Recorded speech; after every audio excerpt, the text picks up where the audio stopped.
सभी को नमस्कार। मैं Vimal Kumar Yadav, assistant professor political science, government college के यूट्यूब चैनल में आप सभी का स्वागत करता हूं। आज हम चर्चा करेंगे फंक्शंस ऑफ एग्जीक्यूटिव, यानी कार्यपालिका के कार्य कौन कौन से हैं। ये टॉपिक बीए फर्स्ट ईयर में राजनीति विज्ञान के मूल आधार पुस्तक के पाठ्यक्रम का हिस्सा है। इसके अलावा एमए में जो आधुनिक राजनीतिक सिद्धांत, मॉडर्न पॉलिटिकल थ्योरी चलती है, उसके सिलेबस का भी ये पार्ट है। एग्ज़ाम में कई बार क्वेश्चन पूछा गया है, कार्यपालिका की शक्तियों में अभिवृद्धि के कारण क्या है, या प्रदत्त व्यवस्थापन किसे कहते हैं, या कार्यपालिका के कार्य कौन कौन से हैं। तो ये क्वेश्चन एग्जाम में छोटे भी आ सकते हैं और बड़े भी आ सकते हैं।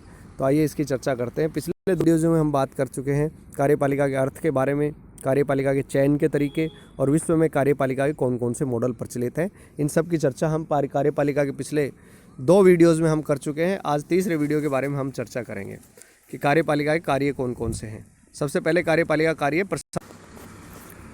गेटेल ने कार्यपालिका के 5 कार्य बताए हैं: कूटनीतिक कार्य, प्रशासनिक कार्य, सेना संबंधी कार्य, व्यवस्था संबंधी कार्य और न्याय संबंधी कार्य। लेकिन कार्यपालिका के कार्य आज इतने ज़्यादा विस्तृत हो गए हैं कि शासन के जो 3 अंग होते हैं, कार्यपालिका, व्यवस्थापिका और न्यायपालिका, सरकार के इन 3 अंगों में कार्यपालिका आज इतनी पावरफुल हो गई है कि कार्यपालिका को ही सरकार कह के संबोधित किया जाने लगा है।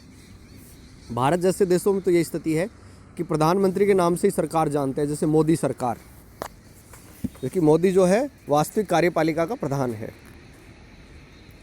प्रशासन का संचालन करना सबसे पहला काम होता है कार्यपालिका का।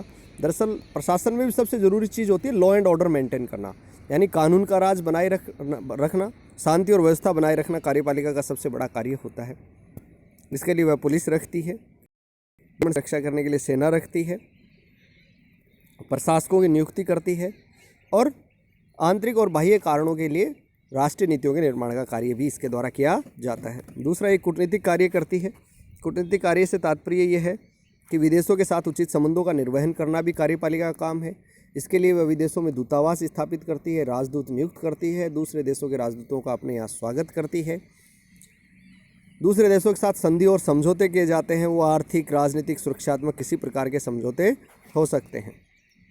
कानून निर्माण का कार्य भी कार्यपालिका करने लगी है, खासकर संसदात्मक शासन व्यवस्था वाले देशों के अंदर, क्योंकि आज जितने भी कानून बनते हैं उन कानूनों का मसौदा तैयार करने का काम मंत्रिमंडल के नेतृत्व में किया जाता है। क्योंकि ज़्यादातर विधेयक सरकारी विधेयक होते हैं। सरकारी विधेयक वो होते हैं जो मंत्रिमंडल के द्वारा पेश किए जाते हैं। तो ज़्यादातर कानूनों का जो स्वरूप है वो मंत्रिमंडल निर्धारित करता है। अपने बहुमत के दम पर कार्यपालिका संसद में से उसे पास करा लेती है और संसद के द्वारा जो पास होते हैं उनको भी राज्याध्यक्ष जो होता है वो अस्वीकृत करने का अधिकार रखता है, वीटो पावर रखता है। संसद का सत्र बुलाना, सत्रावसान करना, निम्न सदन को भंग करना, ये सब के सब काम कार्यपालिका के अध्यक्ष के द्वारा किए जाते हैं। अध्यक्षात्मक शासन प्रणाली वाले देशों में भी सीमित रूप से कार्यपालिका विधि निर्माण को प्रभावित करती है। जैसे अमेरिका की अपन बात करें, अमेरिका का राष्ट्रपति कांग्रेस को संदेश भेज सकता है और जेबी वीटो का प्रयोग कर सकता है। कहने का मतलब ये है कि कानून निर्माण का कार्य वैसे तो व्यवस्थापिका का है, लेकिन आज स्थितियाँ कार्यपालिका इतनी पावरफुल हो गई है कि कानून निर्माण के मामले में भी वह अंतिम निर्णय करने की स्थिति में होती है, क्योंकि उसको संसद में बहुमत प्राप्त होता है, उसके बल पर वह कानूनों को पास करा लेती है तथा कानूनों का स्वरूप भी मंत्रिमंडल तैयार करता है, क्योंकि ज़्यादातर विधेयक सरकारी होते हैं। कार्यपालिका की शक्तियों के अंदर वृद्धि का जो कारण है वह है प्रत्यायोजित विधायन, जिसे प्रदत्त व्यवस्थापन भी कहते हैं। क्योंकि संसद कोई ऐसा कोई कानून पास नहीं कर सकती जो हर एक तरह से पूर्ण हो, तो इसे कार्यपालिका के विभागों पर छोड़ दिया जाता है, जो समय समय पर परिपत्र, अधिसूचनाएं जारी करके संसदीय विधायन में आवश्यक संवर्धन और अनुपूर्ण करते हैं। कार्यपालिका का चौथा कार्य है न्यायिक कार्य। आज के युग में कार्यपालक विभाग न्यायिक कार्य भी करते हैं। सभी देशों के अंदर जो राज्याध्यक्ष होता है, राष्ट्रपति को अनुच्छेद 72 के तहत संघीय सूची के विरुद्ध किए गए अपराधों को क्षमादान करने, दंड को विराम करने, दंड को क्षमा करने, दंड का परिविलंबन करने, परिहार करने और लघुकरण करने की शक्ति है। यानी वो चाहे तो अपराधियों को क्षमा कर सकता है, उनकी सज़ा में परिवर्तन कर सकता है या कम कर सकता है। आजकल प्रशासनिक न्याय की अवधारणा का विकास भी हुआ है। विभागीय जो अध्यक्ष है, विभाग के कर्मचारियों के बीच झगड़ों को निपटाने के लिए ट्रिब्यूनल स्थापित कर सकते हैं। यह भी संभव है कि मंत्रियों को ऐसी शक्ति प्रदान की जाए कि अपीलीय ट्रिब्यूनल के रूप में कार्य कर सके। संक्षेप में, प्रशासनिक न्यायालयों की स्थापना प्रशासनिक और न्यायिक संरचना के बीच अनन्य विभागीय रेखा को खींचने से रोकती है। तो जुडिशियल कार्य भी किए जाते हैं। देश का राष्ट्राध्यक्ष तो करता ही करता है। जैसे एग्जाम में कई बार छोटा क्वेश्चन पूछा जाता है, भारत के राष्ट्रपति को क्षमा का जो अधिकार है वो कौन से अनुच्छेद के तहत है? अनुच्छेद 72 के विरुद्ध है, 72 के अनुच्छेद 72 में निहित है। वित्तीय कार्य भी किए जाते हैं। वित्तीय कार्य कौन कौन से करते हैं? जैसे आदेश करने का काम कार्यपालिका के द्वारा किया जाता है। आय व्यय का निर्धारण करने का कार्य कार्यपालिका करती है। वित्त मंत्री बजट पेश करता है और अपने बहुमत के दम पर वो उसको संसद के निम्न सदन से पारित करा लेते हैं। आर्थिक व्यवस्था पर नियंत्रण करते हैं। विधायिका के अपने कार्य हैं, लेकिन इस दिशा के अंदर जो पहल और मार्गदर्शन का कार्य कार्यपालिका ही करती है। कार्यपालिका इस बात का निर्णय करती है कौन से टैक्स लगा दिए जाएँ, कौन से टैक्स हटा दिए जाएँ, किस टैक्स में कमी या बढ़ोतरी की जाए, कौन से कर्ज को मंजूरी दी जाए, किस प्रकार की वसूलियाँ की जाएँ। तो ये सब देखना कार्यपालिका का कर्तव्य है कि बजट की व्यवस्थाओं को संसद के द्वारा पास किए जाने के बाद उसे पूरी तरह से लागू किया जा रहा है या नहीं। यानी बजट निर्माण में, वित्तीय कार्यों में भी कार्यपालिका अपर हैंड रखती है। और भी विविध प्रकार के कार्य कार्यपालिका के द्वारा किए जाते हैं। जैसे उपाधियों का वितरण करती है, राष्ट्रीय आयोजन करती है, विदेशी अधिकार प्रदान करती है। चेस्टर बर्नार्ड की एक पुस्तक है फंक्शंस ऑफ द एग्जीक्यूटिव। उस पुस्तक में चेस्टर बर्नार्ड ने 3 प्रकार के कार्य बताए हैं। पहला, संगठन में संप्रेषण प्रणाली को बनाए रखना, यानी कम्युनिकेशन को बनाए रखना। व्यक्तियों से आवश्यक सेवाएं प्राप्त करना, जैसे टैक्स वैक्स वगैरह सर्विसेज उनकी। संगठन में उद्देश्य एवं लक्ष्यों का निर्धारण करना। तो कहने का मतलब ये है कि आज प्रतिनिधि लोकतंत्र की जगह प्रशासकीय लोकतंत्र ने ग्रहण कर ली है, तो कार्यपालिका के कार्यों में वृद्धि हो गई है। आज के युग की एक महत्वपूर्ण प्रवृत्ति यह है कि कार्यपालिका के कार्यों में दिन दुनी और रात चौगुनी प्रगति हो रही है।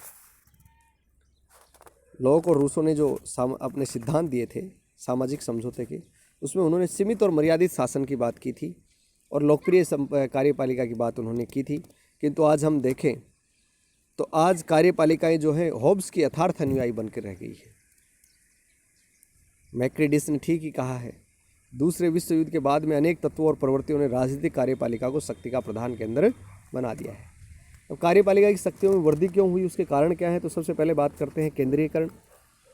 चाहे संघात्मक शासन हो और एकात्मक शासन, केंद्रीयकरण की प्रवृत्ति आज जोरों पे है। चाहे फेडरल सिस्टम हो, चाहे अमेरिका जैसा संघात्मक देश हो, चाहे ब्रिटेन जैसा एकात्मक देश, शक्तियों का केंद्रीकरण हो रहा है। अमेरिका के राष्ट्रपति के हाथ में और ब्रिटेन में प्रधानमंत्री के हाथ में। प्रशासन, राजनीतिक दल और सरकार के अलग अलग अंगों को देखा जाए तो स्पष्ट हो जाता है कि विभिन्न ढांचों का संतुलन केंद्रीयकरण की ओर झुका हुआ है। अमेरिका और भारत जैसे संघों में केंद्र सरकार की शक्तियाँ लगातार बढ़ रही हैं। राज्यों की स्थिति केंद्र सरकार के एक एजेंट के जैसी हो गई है और केंद्रीयकरण की प्रवृत्ति का ही परिणाम ये है कि उन समस्त अवैध शक्तियों का प्रयोग कार्यपालिका ही करती है जो संविधान के इतर विकसित होती है। आज हमारे यहाँ प्रधानमंत्री बहुत पावरफुल हो गया है, वो भाग्य नियंता बन गया है। शासन के दूसरे अंग उसके सामने गौण नज़र आ रहे हैं। नोटबंदी का फैसला हो, जीएसटी का फैसला हो, कृषि कानून पास करने का फैसला हो, ऐसा लगता है कि प्रधानमंत्री ही सर्वेसर्वा है। शासन के दूसरे अंग और संवैधानिक संस्थाएं गौण हो गई हैं। दूसरा है समाजवाद। आधुनिक युग में दूसरी जो महत्वपूर्ण प्रवृत्ति समाजवाद और जन कल्याणकारी राज्य का आंदोलन है। प्रत्येक नागरिक ये चाहता है कि राज्य उसके कल्याण के लिए अधिक से अधिक कार्य करे।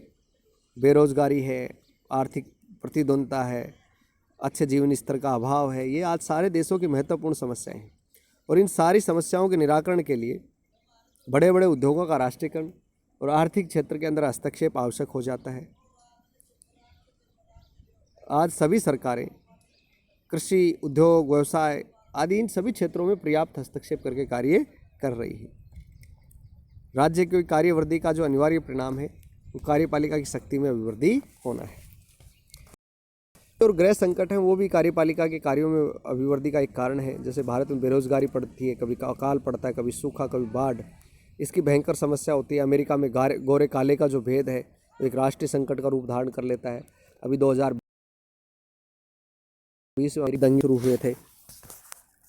इसी प्रकार चीन युद्ध, पश्चिमी एशिया के अंदर जो अरब इजराइल संघर्ष है, भारत पाक संबंधों की नाजुक स्थिति है, भारत चीन संबंधों की जटिलता, ये ऐसे अंतर्राष्ट्रीय पेचीदियाँ और झगड़े हैं जो कभी कभी ऐसा लगता है युद्ध का रूप ना ले लें। युद्धों के साथ ही राष्ट्रों की जय पराजय भी जुड़ी होती है। तो संकट का जो युग है, क्योंकि संकट के समय क्या होता है, एक मजबूत शक्तिशाली नेतृत्व की ज़रूरत होती है। तो युद्ध छिड़ जाए, महामारी फैल जाए, बाढ़ की स्थितियाँ हो, अकाल राहत की स्थितियाँ हो, ऐसी स्थितियों में नागरिक चाहता है कि एक मजबूत सरकार हो, और मजबूत सरकार से मतलब है मजबूत नेतृत्व है, मजबूत कार्यपालिका। तो आज की जो अंतर्राष्ट्रीय परिस्थितियाँ हैं, जो युद्ध संघर्ष और तनाव की जो स्थितियाँ हैं, उन्होंने भी कार्यपालिका की शक्तियों में इजाफा कर दिया है। हम जानते हैं कि फर्स्ट और जो सेकंड वर्ल्ड वार हुआ उसमें लॉयड जॉर्ज, विंस्टन चर्चिल की शक्तियाँ हिटलर और मुसोलिनी से कम नहीं थी। आर्थिक संकट जब आया विश्व के अंदर 1929 में, खासकर अमेरिका के अंदर जो विश्वव्यापी आर्थिक मंदी आई थी, तो फ्रैंकलिन डी रूजवेल्ट जो थे वही वहाँ के संवैधानिक अधिनायक बन के उभरे थे। और एक जो कारण है, आज मजबूत नेतृत्व की ज़रूरत होती है, क्योंकि जो मजबूत राष्ट्रीय नेतृत्व होगा तो राष्ट्रीय गौरव और प्रतिष्ठा में अभिवृद्धि होगी। दुर्बल नेतृत्व होगा तो राष्ट्र कमज़ोर होने के साथ साथ राष्ट्र की प्रतिष्ठा को भी नुकसान होगा। तो प्रत्येक देश की जनता जो है गौरव और प्रतिष्ठा की आकांक्षा रखती है, और मजबूत कार्यपालिका ही राष्ट्र को सबल नेतृत्व प्रदान कर सकती है। संचार और आवागमन के साधनों का विकास भी एक बड़ा कारण है। संचार और आवागमन के साधनों के अभाव में कार्यपालिका का नियंत्रण और प्रभाव ढीला रहता था, और विकेंद्रीकरण की प्रवृत्ति जो है प्रशासनिक कार्य कुशलता के लिए ज़रूरी होती थी। लेकिन आज संचार और आवागमन के साधनों ने कार्यपालिका जो है वो अधिकांश कार्यों की देखरेख करने की स्थिति में भी है और स्वयं निर्देश देने की स्थिति में भी है। अपन देखते हैं देश का प्रधानमंत्री सीधे जनता से बात करता है, वो संसद में प्रश्नों के उत्तर दे या न दे, लेकिन मन की बात के माध्यम से, रैलियों के माध्यम से और मीडिया के माध्यम से वह जनता से सीधे बात करने में सफल रहता है। यानी जनता की प्रतिनिधि संस्था संसद का वो महत्व नहीं रह गया। आज देश का नेतृत्व सीधे जनता से जुड़ जाता है। राजनीतिक दलों का जो विकास है वो भी इसका एक कारण है कि प्रत्येक देश में कार्यपालिका जो होती है वो अपने दल की नेता और प्रमुख वक्ता होती है। उसका दल उसकी नीति और कार्यों का समर्थन करते हुए उसके पक्ष में लोकमत तैयार करता है। राजनीतिक दलों में कठोर अनुशासन पाया जाता है और वो अपने नेतृत्व दल के नेता के निर्देश में ही कार्य करते हैं। यानी कोई भी व्यक्ति जो अपने दलीय नेता के निर्देशों की अवहेलना करता है उसे राजनीतिक दल से बाहर कर दिया जाता है, और तो उसके अस्तित्व पर चोट हो जाती है। वो समय गुजर गया कि लोग राजनीतिक दलों से अलग होकर अलग पार्टी बना के अपना नेतृत्व स्थाते थे। अगर कोई भी दलीय नेतृत्व के निर्देशों की अवहेलना करता है तो उसके विरुद्ध कार्रवाई कर दी जाती है। तो एक कठोर दलीय अनुशासन जो है इसने भी कार्यपालिका को मजबूत करने का कार्य किया है। व्यवस्थापिका की शक्तियों के अंदर ह्रास हो गया है। आज जो है में सामाजिक आर्थिक परिस्थितियाँ बदल गई हैं। व्यवस्थापिका का स्वरूप भी बदल गया है। व्यवस्थापिका के जो सदस्य होते हैं वो आज इतने विशेषज्ञ नहीं होते कि वो जटिल कानूनों का निर्माण कर सके, कानून की पेचीदगियों को समझ सकें। कानून प्रशासकों के बंद कमरे में बनते हैं और संसद की स्थिति केवल हाँ या ना करने वाली संस्था है। यानी कोई मंत्री जो है, यानी कार्यपालिका के सदस्य जो हैं, वो संसद के अंदर कोई विधेयक लेकर आते हैं, कानून को पेश करते हैं। वो विधेयक जो है उसको हाँ या ना करने वाली संस्था ही रह गई है संसद, बाकी कोई मजबूत स्थिति उसकी नहीं रह गई है। कार्यपालिका है वही गठित होती है जिसका बहुमत संसद में होता है। अपने बहुमत के बल पर कार्यपालिका जो है संसद से किसी भी प्रस्ताव को पारित करवा लेती है। तो संसद ना भी नहीं कर सकती, तो वह एक रबर स्टंप बन के रह गई है। रमजे मेयर ने लिखा भी है कि मंत्रिमंडल की तानाशाही ने संसद की शक्ति तथा सम्मान को बहुत कम कर दिया है। बच्चों, ये क्वेश्चन छोटा पूछा गया है कि मंत्रिमंडल की तानाशाही जो शब्द है वो किसने प्रयोग किया? रमजे मेयर ने। रमजे मेयर ने आगे ये भी लिखा है कि मंत्रिमंडल की तानाशाही ने संसद की शक्ति और सम्मान को बहुत कम कर दिया है। संक्षेप में, सभी देशों में कार्यपालिका ने विधायिका को पीछे धकेलते हुए आज अत्यधिक शक्तियाँ हथिया ली हैं। लिप्सन ने यह तक लिखा है कि राज्य के कार्यों में प्रत्येक वर्दी ने कार्यपालिका के कार्यों और शक्ति में वृद्धि की है। क्वेश्चन जो इससे आता है कि कार्यपालिका के कार्य बताइए। ये क्वेश्चन लघुतरात्मक भी आ सकता है और निबंधात्मक भी आ सकता है। ये क्वेश्चन अक्सर आया है, प्रत्यायोजित विधान किसे कहते हैं, प्रदत्त व्यवस्थापन किसे कहते हैं। तो प्रदत्त विधान या प्रत्यायोजित विधायन का मतलब है कार्यपालिका की शक्तियों में अभिवृद्धि होना। और ये क्वेश्चन हर 1-2 साल में रिपीट होता है। कार्यपालिका की शक्तियों में अभिवृद्धि के कारण बताइए, कार्यपालिका की बढ़ी हुई शक्तियों के कारण बताइए, या व्यवस्थापिका की शक्तियों में ह्रास के कारण बताइए कि व्यवस्थापिका की शक्तियों में कमी क्यों हुई है। ये सारे क्वेश्चन इसी से रिलेटेड है। घुमा फिरा के कैसे पूछे जाएं, आपको यही बताना है कार्यपालिका की शक्तियों में अभिवृद्धि के कारण क्या है। तो इन कारणों की चर्चा अपन इस वीडियो में कर चुके हैं। कोई दिक्कत हो इस वीडियो के अंदर, कोई चीज़ आपको समझ में नहीं आई तो आप यूट्यूब के कमेंट बॉक्स में या कॉलेज के व्हाट्सएप ग्रुप में भेज सकते हैं। उसका उचित समाधान करने की प्रयास मेरे द्वारा किया जाएगा। इस वीडियो को आप लोग ज़्यादा से ज़्यादा लाइक करें, शेयर करें, सब्सक्राइब करें, ताकि इस कोरोना महामारी में ज़्यादा से ज़्यादा स्टूडेंट्स को इसका लाभ मिल सके। इस चैनल को आपको सब्सक्राइब करना है ताकि कोई वीडियो जो ही नया अपडेट होता है आप तक पहुंच जाए। आप सभी का बहुत बहुत धन्यवाद, बहुत बहुत आभार।